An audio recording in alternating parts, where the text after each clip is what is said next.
প্রিয় ছাত্রছাত্রী ও দর্শকবৃন্দ, আজকের ভিডিওতে আলোচনা করব 2024 সালের বার্ষিক পরীক্ষার সপ্তম শ্রেণীর বাংলার সিলেবাস ও প্রশ্ন নম্বর বিভাজন পদ্ধতি।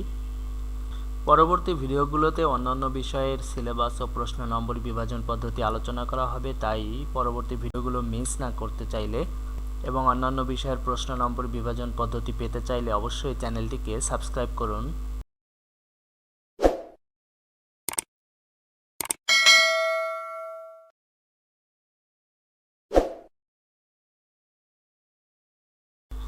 আমরা সকলে হয়তো ইতিমধ্যে জানতে পেরেছি যে মাধ্যমিকের বার্ষিক পরীক্ষার সংক্ষিপ্ত সিলেবাসে নিতে বলা হয়েছে এবং এই মর্মে একটি চিঠি দেওয়া হয়েছে এবং সেই সংক্রান্ত একটি ভিডিও আমার চ্যানেলেই রয়েছে।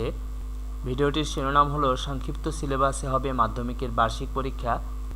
আশা করি সকলেই ভিডিওটি দেখে নেবেন। সংক্ষিপ্ত সিলেবাস বলতে আমরা বুঝি যে বার্ষিক পরীক্ষার আগে পর্যন্ত যতটুকু সিলেবাস কমপ্লিট করা হবে ততটুকু সিলেবাসের উপরেই পরীক্ষার প্রশ্ন করতে হবে। তাই অধ্যায়ভিত্তিক যে সিলেবাসটি দেওয়া হয়েছিল সেটি বাদ দেওয়া হয়েছে, আর সিলেবাসের ব্যাপারে তেমন কিছু বলার নেই। আগের ভিডিও থেকেই আমরা জেনেছি প্রত্যেকটি বিষয়ে ষষ্ঠ থেকে নবম শ্রেণীর প্রত্যেকটি বিষয়ের মূল্যায়ন কাঠামোকে দুই ভাগে ভাগ করা হয়েছে। একটা হলো শিক্ষণকালীন মূল্যায়ন, যেটা হচ্ছে অ্যাসাইনমেন্ট জাতীয় কাজ, সেখানে থাকবে 30% নম্বর, এবং বাকিটা হলো সামষ্টিক মূল্যায়ন, যেটাকে আমরা এক কথায় বছরের শেষে বা টার্মের শেষে লিখিত পরীক্ষা হিসেবে জানি, সেখানে থাকবে 70% নম্বর। এখন আমরা শিক্ষণকালীন মূল্যায়ন এবং সামষ্টিক মূল্যায়ন অর্থাৎ ধারাবাহিক অ্যাসাইনমেন্ট জাতীয় কাজ এবং লিখিত পরীক্ষা উভয়েরই আমরা প্রশ্ন পদ্ধতি, প্রশ্ন কাঠামো এবং নম্বর বন্টন সম্পর্কে জানব। এবারে আমরা দেখব শিক্ষণকালীন মূল্যায়ন, যেখান থেকে 100 নম্বরের 30 নম্বর নেওয়া হবে, সেখানে কি কি ধরনের আইটেমে প্রশ্ন থাকবে।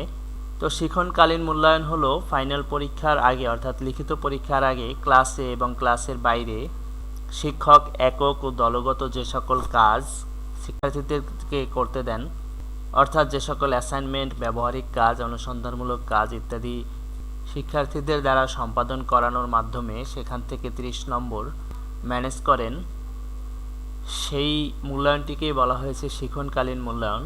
তো এখানে শিক্ষণকালীন মূল্যায়নে যে 30 নম্বর থাকবে সেই 30 নম্বরের জন্য 3টি আইটেমের প্রশ্ন থাকবে। একটি হলো অ্যাসাইনমেন্ট বা ব্যবহারিক কাজ, এখানে থাকবে 10 নম্বর। আরেকটি হলো অনুসন্ধানমূলক কাজ, প্রকল্প, প্রতিবেদন উপস্থাপন, একটি করে নমুনা সহ, সেটিতেও থাকবে 10 নম্বর। এবং শ্রেণীর কাজ, একক দলগত কাজ, ছক পূরণ, বক্স পূরণ, ফ্লোচার্ট অঙ্কন, একটি করে নমুনা সহ, এখানেও থাকবে 10 নম্বর। এই মোট 30 নম্বর। এই মোট 30 নম্বরের শিক্ষণকালীন মূল্যায়ন করা হবে। এবারে দেখা যাক সামষ্টিক মূল্যায়ন তথা লিখিত পরীক্ষায় কী কী ধরনের প্রশ্ন থাকবে। সামষ্টিক মূল্যায়ন বা লিখিত পরীক্ষা থেকে 70 মার্কস নেওয়া হবে, কিন্তু সেই 70 মার্কসের জন্য 100 মার্কেরই লিখিত পরীক্ষা নেওয়া হবে এবং সেখান থেকে পার্সেন্টেজ করে 70% নম্বর নেওয়া হবে। তো 100 নম্বরের লিখিত পরীক্ষার জন্য কি কি ধরনের আইটেমের প্রশ্ন থাকবে এবং কত কত নম্বর থাকবে আমরা সেগুলো দেখি। প্রথমত থাকবে 25টি নৈর্ব্যক্তিক প্রশ্ন। সেই 25টি নৈর্ব্যক্তিক প্রশ্ন আবার দুই ধরনের থাকবে। 25টির মধ্যে 15টি থাকবে এমসিকিউ, অর্থাৎ 4টি উত্তর থেকে একটি উত্তর বাছাই, আর বাকি 10টি নৈর্ব্যক্তিক প্রশ্ন থাকবে এক কথায় উত্তর।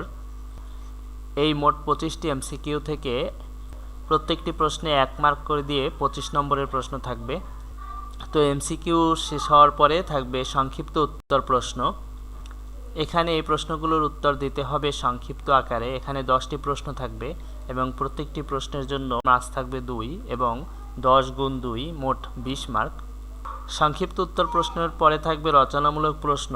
তো রচনামূলক প্রশ্ন আবার দুই ধরনের, একটি হলো দৃশ্যপটবিহীন, আরেকটি হলো দৃশ্যপট নির্ভর।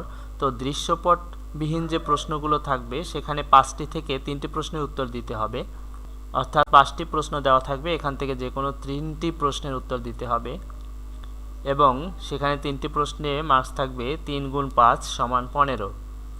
আর রচনামূলক প্রশ্নের যে আরেকটি আইটেম থাকবে দৃশ্যপট নির্ভর, সেখানে দৃশ্যপট নির্ভর প্রশ্নে 2টি অংশও থাকবে। তো এখানে মোট 5টি প্রশ্নের উত্তর দিতে হবে এবং প্রত্যেকটি প্রশ্নে মার্কস থাকবে 8 করে, অর্থাৎ মোট 40 নম্বর। এই হলো 100 নম্বরের লিখিত পরীক্ষার প্রশ্ন। এখানে যে নম্বর পাওয়া যাবে সেই নম্বরকে 70% আকারে নিয়ে ধারাবাহিক মূল্যায়নে প্রাপ্ত নম্বরের সাথে যোগ করা হবে এবং ফলাফল তৈরি করা হবে। তো পরবর্তী ভিডিওতে অবশ্যই এই প্রশ্ন ধারার উপরে মডেল কোশ্চেন নিয়ে আলোচনা করা হবে। তো সেগুলো পাওয়ার জন্য অবশ্যই চ্যানেলটিকে সাবস্ক্রাইব করতে হবে। তাই সকলে চ্যানেলটিকে সাবস্ক্রাইব করে রাখুন। ধন্যবাদ।